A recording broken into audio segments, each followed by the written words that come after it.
Buenas a todos, yo soy Alberto García y estamos aquí en un nuevo podcast de Review for You. Y bueno, quería empezar comentando, ya que ayer estuve hablando del rendimiento de los nuevos MacBook Air y MacBook Pro, y algunos de vosotros me decíais que viendo el resultado de estos, con el rendimiento que tienen y también la batería que tienen, gracias también a contar con un procesador ARM, muchos de vosotros no os explicabais cómo una persona se podría comprar otro ordenador que no fuese estos. Y, a ver, no sé, me parece... La idea no la comparto, ¿no? Porque, al fin y al cabo, este es un target en concreto, que es una persona que quiere portátiles premium con alto rendimiento y que sean ultrabooks. Pero hay mucho más.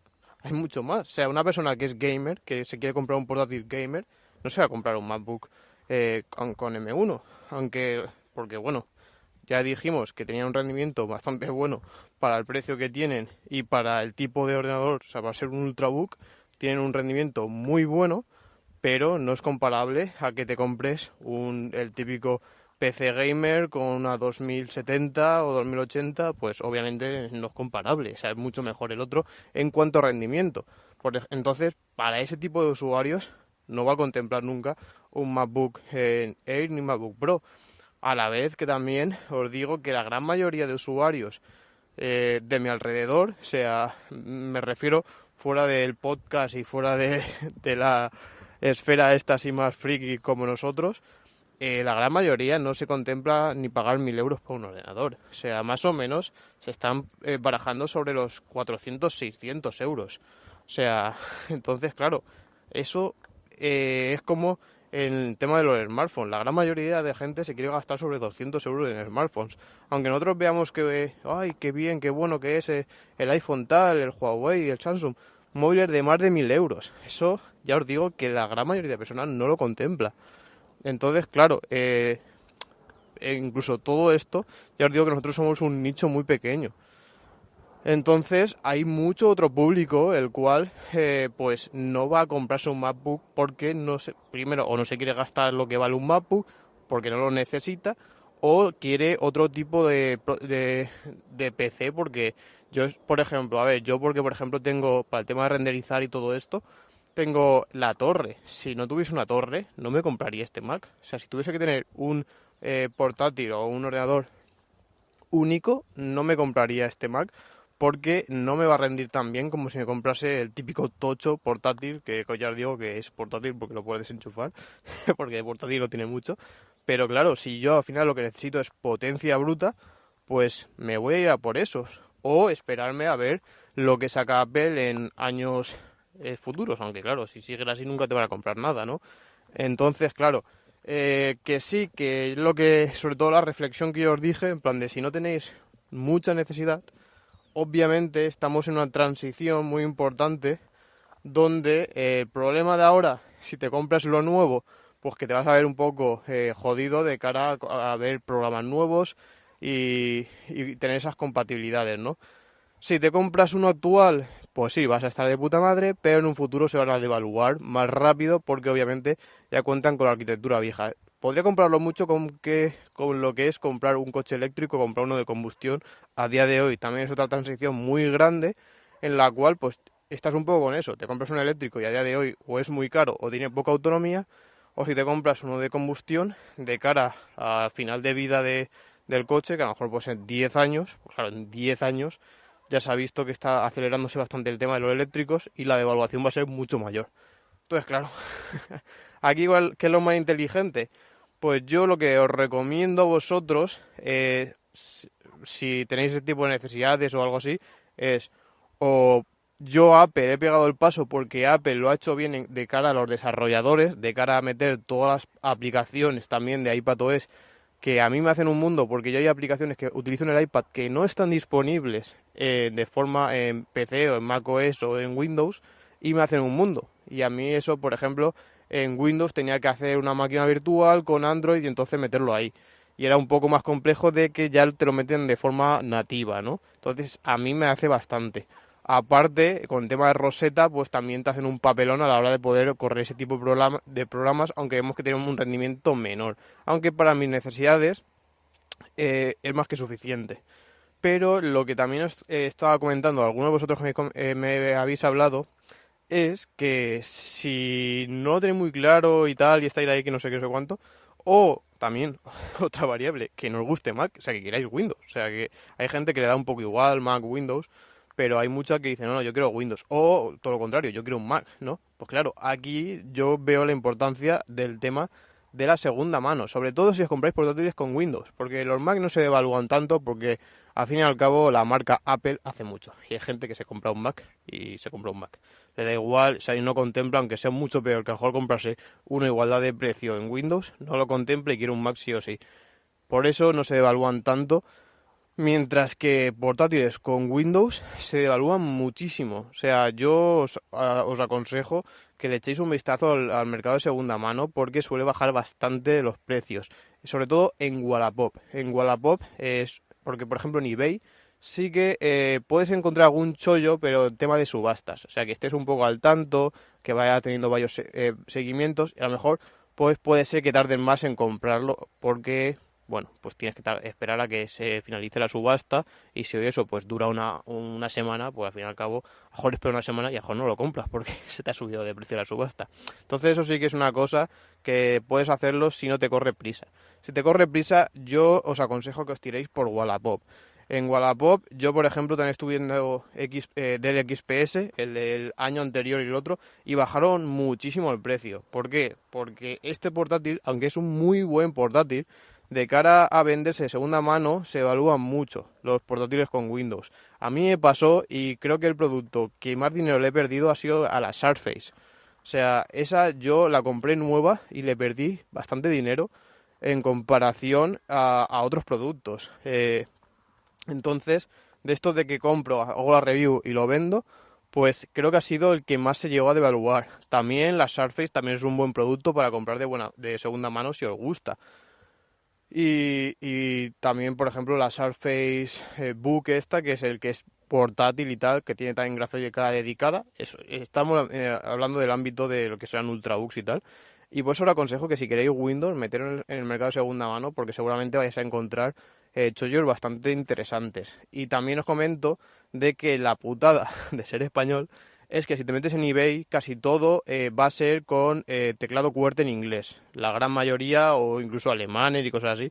Bueno, sí, y por tema de acentos, o ya si te metes en ruso y cosas así, ya puedes flipar un poco. Y claro, a lo mejor ahí sí que hay gente que le puede molestar más, aunque se pueden cambiar los teclados. Te metes en AliExpress y pones teclado para Mac no sé qué y te salen 200.000. Pero bueno, ya es un sobrecoste que tienes que hacer a la vez que lo que tardas en cambiarlo y que hay mucha gente que no le gusta desmontar un portátil. Entonces, después también están las pegatinas, pero no quedan tan bien, obviamente. Entonces, yo lo que aconsejaría es Wallapop. O sea, si no tenéis también entended que es segunda mano. Hay gente que se piensa que la segunda mano es Amazon y que te va a dar una garantía, que te va a dejar probarlo y que si no le gusta tal. Eso no es tan así. O sea, al fin y al cabo, ¿por qué te cuesta tan barato? Pues porque no tienes esas cosas, ¿no? Si las tuvieses, pues seguramente no te costaría lo que te cuesta. Entonces también eso tenerlo en cuenta, hacer los test necesarios, analizar bien a quién se lo vais a comprar, las reseñas que tenga, quedar con él, incluso la típica decir, oye, tal, quedamos a tomar un café, te llevas, por ejemplo, los típicos programas, por ejemplo, para Windows, para ver temas de qué tal está la batería, cómo está la gráfica, qué tal el rendimiento, porque hay muchas veces que, por ejemplo, tienen problemas de ventilación o lo que sea, tú subes, le haces un test de frecuencias altas y ves que no está ventilando bien y es porque tiene los ventiladores rotos y cosas así. Claro, eso, si no te puedes a desmontarlo o no haces ese tipo de pruebas, pues no lo sabes, porque tú lo enciendes y funciona, ¿no? Entonces esas cosas son las que yo os aconsejo que de cara a un portátil, que sí que son productos que tienden a romperse más que por ejemplo un smartphone, porque tienen más partes mecánicas, pues hagáis algo así. Entonces yo es una recomendación que os hago y que ya os digo que os podéis ahorrar muchísimo dinero y tener productos que seguramente que al 90% de vosotros os sea más que suficiente, porque muchos de vosotros me decís, oye, quiero ofimática, web y a lo mejor yo que sé, si toca retocar alguna fotito y poco más. Pero bueno, que puedes tener ordenadores potentes y a lo mejor lo que os comento, o sea, tenéis Surface, a lo mejor la Pro 4 en 500 euros, o sea que está realmente bien, ¿no? Así que yo lo que aconsejo, después si ya queréis Mac, también está el mercado de segunda mano, pero obviamente se evalúan menos. Y ahí pues tenéis que hacer un poco de cuentas, porque dices, bueno, es que a lo mejor si me voy a ahorrar 200 o 300 euros, voy a tener un ordenador más viejo, encima muchísimo menos potente que los actuales con el M1 y que me está cambiando de arquitectura, pues a lo mejor me renta pagar un poco más y comprarlo con el M1. También comentar que el mejor precio si queréis comprar los MacBook Pro es, obviamente, si sois estudiantes o pertenecéis a educación. O sea, me refiero, si eres profesor, también vale. Yo lo que he hecho es irme a Apple. O sea, tú te coges, te registras. No me acuerdo ahora mismo cómo se llama el plan, o sea, la plataforma que tenían. Pero bueno, te registras, pones la universidad, pones tu email y tal, lo validas todo y te hacen el descuento de estudiantes, que está bastante bien. Después, o sea, lo bueno de esto es que te sale más barato y tienes la garantía oficial de Apple de 2 años allí. O sea, que con Apple te está un poco tranquilo de que te pasa cualquier tontería. O sea, viene un poco la tapa un poco desajustada y te lo cambian. O sea, para mí ha sido así muchas veces. Me acuerdo, creo que fue el iPhone 10, que no estaba del todo bien calibrado el cristal con el chasis y hacía una especie de muesca que, bueno, cogía mucha suciedad y tal. Y fue allí y me dijeron, no, sí, es verdad, tal. Y me lo cambiaron. O sea, sin ninguna pega, ¿eh? Toma otro nuevo. Eso en otras marcas es bastante más complejo y más en el día. O sea, voy allí en plan de toma. En otras marcas es, bueno, déjanoslo, que lo cambiemos, que lo arreglemos, tal. Pásate la semana que viene. En Apple es, bueno, pues toma, aquí tienes otro nuevo. Y lo ajustas, le haces la migración y hasta luego. Yo, entonces, pues siempre veo un plus. Pues si te lo puedes comprar con Apple casi al mismo precio más o menos, pues yo me lo compraría en Apple. Vamos. Pero después también os digo que si no pertenecéis a eso, es a lo que era educación, o tenéis algún descuento por lo que sea, o vivís en Canarias, que también os quitan el 21% y tal, pues entonces yo lo que haría sería irme a esto de terceros, a tiendas de terceros. Por ejemplo está Catwin, pero Catwin no creo que encontréis tanta diferencia de precio, pero sí que hay otras que hay bastante más diferencia de precio, a lo mejor te puede ahorrar 200, 300 euros, que es bastante. El otro día vi incluso algunas tiendas, lo que pasa es que no eran muy conocidas, que tenían eso. Ya tenéis que mirar un poco, pues tema de condiciones y tal. Y lo bueno de los productos de Apple es que ya no me acuerdo si era el primer año Apple o el segundo Apple, pero hay uno de los años, creo que era el segundo, creo que el primero, la garantía te la mete la tienda y el segundo se hace responsable Apple. Pero aquí pasa como Amazon, o sea, si tú te molestas, llamas y le dices, oye, he comprado un producto de Apple y llamas a Apple, aunque lo hayas comprado en otra tienda, te lo solucionan. Porque a mí me ha pasado de haberlo comprado en otra tienda y después irme a Apple y aunque no le correspondía a Apple, la garantía me lo ha dado a Apple. O sea que eso es también un poco como Amazon, que aunque Amazon no lo gestione y no le corresponde, al fin y al cabo para que el cliente esté satisfecho hacen un poco eso. Esto no es matemático porque a nivel legal no deberían hacerlo. Entonces yo os digo mi experiencia, que puede ser que os pase. Y de esa forma también vais a ahorrar bastante dinero. Ya os digo, 200 euros pues está bastante bien, ¿no? Entonces yo haría algo de eso si queréis ir a los M1. Comprarte un portátil, a lo mejor un MacBook Pro del año pasado o tal, o con i5 y tal, pues sinceramente no. Estamos viendo que los M1 se están comprando contra un i7 o un i9, o sea, bastante tochos, aparte a un precio bastante más reducido. O sea, ya sería de que te pudiesen dejar a un precio similar, a lo mejor, o no, incluso más barato haría yo, un 16 pulgadas con i9, que lo veo bastante difícil porque vale 3.000 y pico euros de base, entonces dudo que te lo vayan a dejar por 1.200, 1.100 euros, lo dudo bastante, sinceramente. Pero bueno, creo que sería uno de los casos donde yo me plantearía comprarme a lo mejor el procesador con Intel. En los demás casos, pues seguramente no, porque va a haber una diferencia mínima y encima vas a tener un procesador más potente y con una arquitectura nueva de cara a futuro. Aparte de que vas a tener esa compatibilidad con las aplicaciones de iOS y de iPadOS que no vas a tener con procesadores de Intel, que eso para mí también es un plus, ¿no? Así que también quería dejar esta reflexión aquí por aquellos que me estáis preguntando el tema de portátiles. Al final, al cabo, siempre os lo digo, primero antes de comprar os analizáis vosotros mismos, vuestras necesidades y entonces ya veis qué producto es el que mejor os cumple para para suplir esas necesidades, porque ya os digo, una persona gamer no tiene sentido que se compre un Mac, o sea, no es la mejor opción. Que te lo puedes comprar y puedes, bueno, sí, pero creo que no es la mejor opción. Hay muchísimas otras mejores opciones. Y bueno, ahora sí, vamos con las noticias y algunas cosillas, ya que también me he visto las primeras reviews que hay de las gráficas de AMD. Concretamente quiero destacar el rendimiento de la 6800 XT, que tiene un precio inferior a la 3080 de Nvidia y nada más salir, lo digo lo de nada más salir porque obviamente En cuanto a se refiere a tarjetas gráficas y todo esto, el tema de drivers, el tema de compatibilidad con juegos y tal, al principio suele ser bastante peor. Después se suele mejorar. E incluso, por ejemplo, hay que recordar que Nvidia el Ray Tracing ya lo tiene desde la generación pasada. Por lo tanto, tiene ya toda una generación de ventaja en comparación a AMD y tiene mucha más experiencia en ese aspecto, ¿no? Pero es sorprendente porque la 6800 XT prácticamente obviamente cada juego, como les decía, depende de muchos factores, pero casi el 90-80% de las veces le gana la 3080, que tiene incluso un precio superior. Sí que creo que están ahí. Creo que unas son 680, otras $700 más o menos. Pero bueno, que sepáis que es un poquito más cara. Entonces, claro, no tiene sentido pagar más por menos. Y aquí o sea, en cuanto a rendimiento, la AMD suele ser mejor en todos los casos. Con Ray Tracing también es mejor en todos los casos, o en la gran mayoría. Pero el handicap viene en cuanto... O sea, pero es que el rendimiento, os digo que incluso hay juegos donde hay una diferencia de 20 FPS más. O sea, 20 FPS más es una puta bestialidad, ¿eh? Y una tarjeta que te cuesta menos de precio. Aparte, también, gracias a la arquitectura que tienen, o sea, que creo que estaba a 7 nanómetros, creo recordar, que era hecha con TSMC, ya que después Nvidia se tiró por los, creo que eran 8 nanómetros estos, comillas, de Samsung, que eran bastante peores, pues el tema del consumo es bastante peor en la 3080. Creo que era, por ejemplo, mientras que en algunos casos gastaba 200 vatios, la otra se metía en 300 y pico vatios. O sea, casi un 50% más de consumo con menos potencia. O sea, ojo, ¿eh? O sea, es muy importante. Aquí creo que Nvidia se ha dado cuenta de la cagada que hizo con TSMC y ahora lo que hace con Samsung es como, joder, se van a tener que bajar los pantalones que te cagas con TSMC y hacer lo que ellos me pidan, porque es que a día de hoy Samsung no puede competir contra TSMC. O sea, en la igualdad de condiciones de que pueda llegar a tener un rendimiento similar o igual a AMD. O sea, AMD siempre me va a ganar en consumo, va a gastar bastante menos y también, también se va a calentar menos, que eso también es una cosa que también hay que tener en cuenta.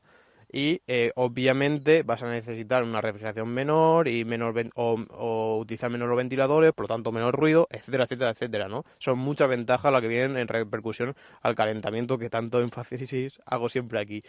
¿Qué pasa? Pues que la principal diferencia y la baza positiva que tiene Nvidia respecto a AMD es el tema del DLSS, que es lo que siempre comenté por aquí, el tema del rescalado.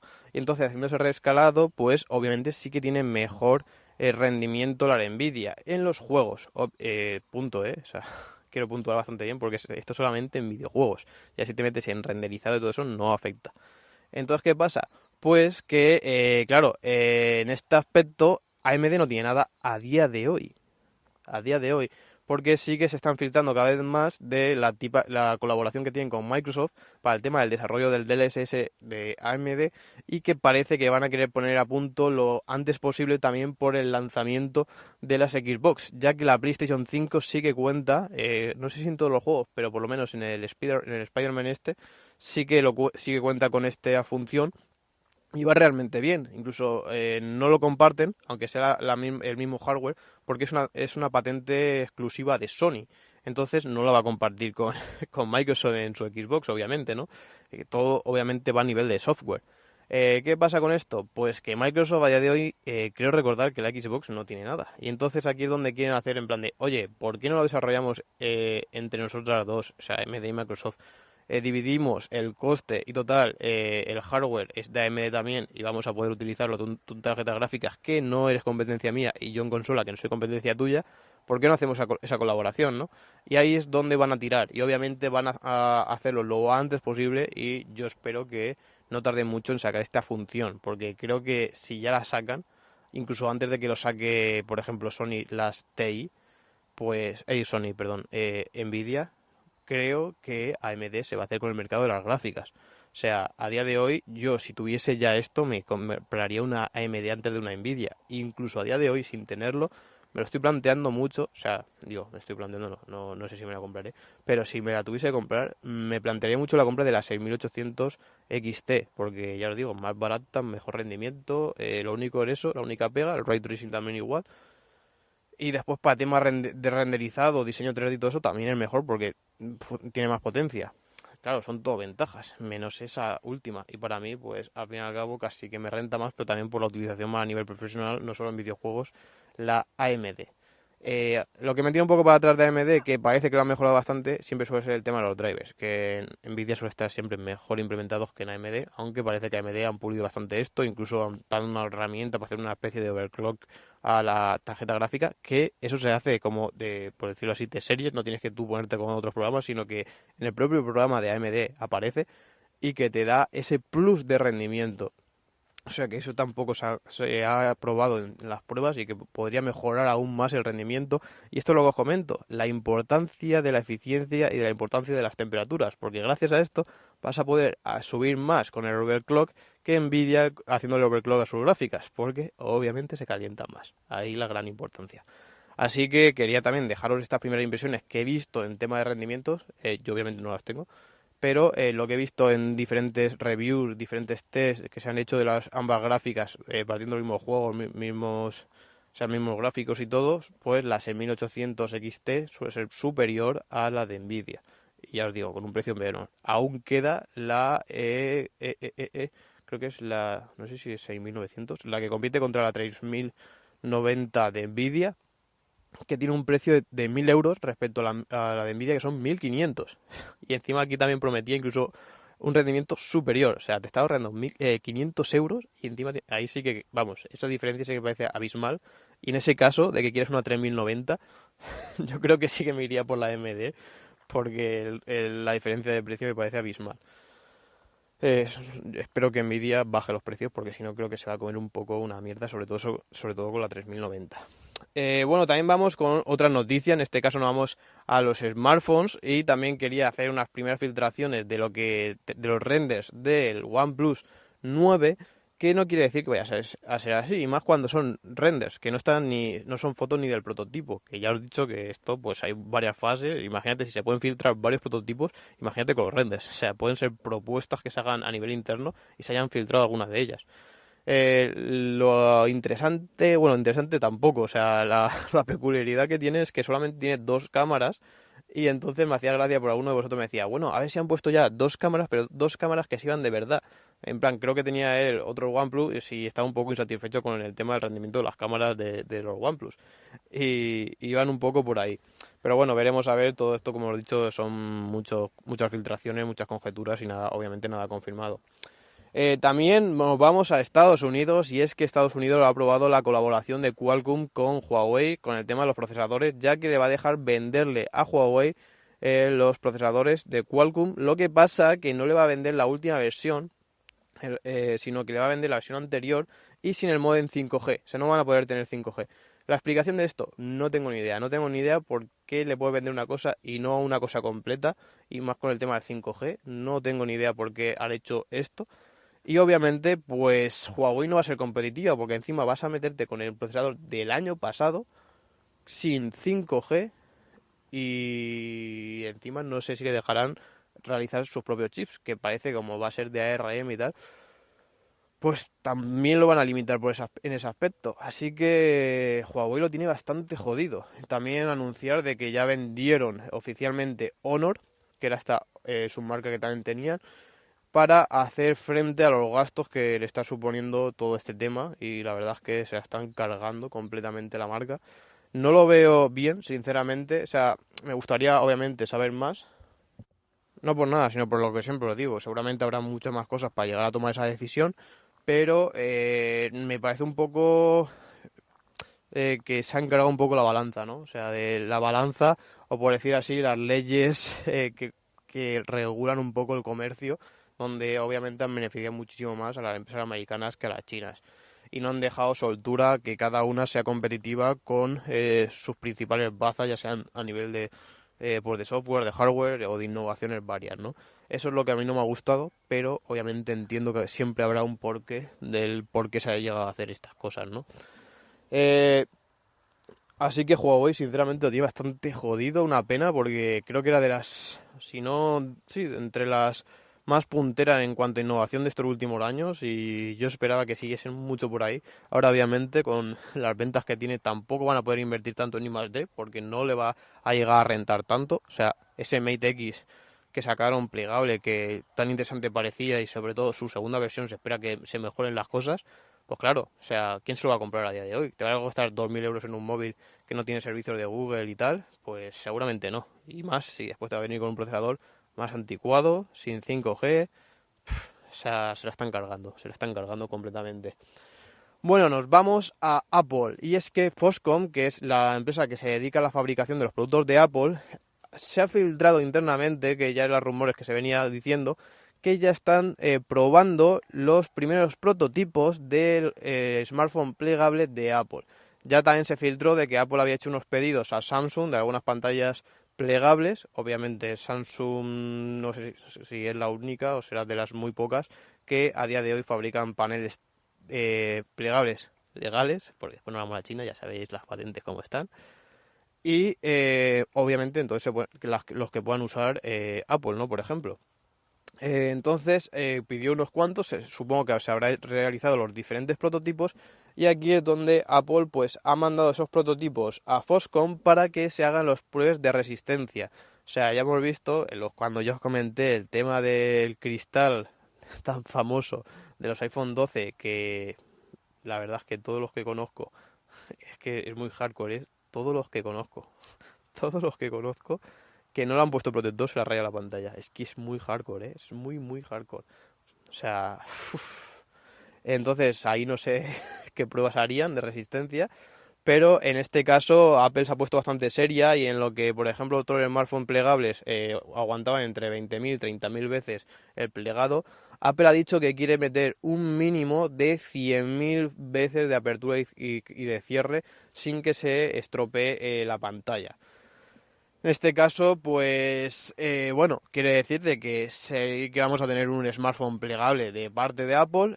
Obviamente no se sabe cuándo vendrá porque, bueno, a ver, yo entiendo de que si ya se han hecho estos prototipos, ya se han llevado a testear y tal, ya no queda tanto. Incluso se estima de que llegue en 2022. Tampoco queda tanto. Lo que me preocupa a mí cuando saquen esto va a ser el precio, el precio que este va a llegar a los 2.000 euros segurísimo. Vamos, si Samsung ha llegado y Apple va a ser, yo la tengo más larga, pues imaginaros, ¿no?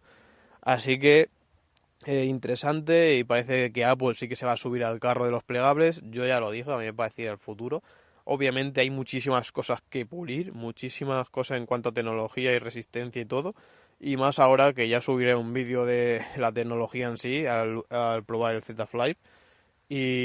Pero bueno, aún así creo que el tipo Z Fold para mí es el futuro. En cuanto a tipo de producto, lo que te da, la versatilidad que te da y también la resistencia, porque al fin y al cabo la parte exterior no es de plástico, sino que es de cristal. Entonces tienes esa parte también más positiva.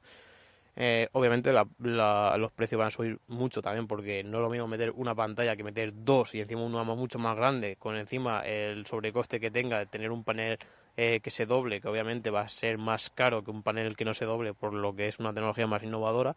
Entonces pues se espera que suban bastante los precios y ya os digo, yo creo que superará obviamente los 2.000 euros. Bueno, no, seguimos con Oppo y también con los plegables, pero en este caso no es tan plegable, sino que han sacado un smartphone enrollable.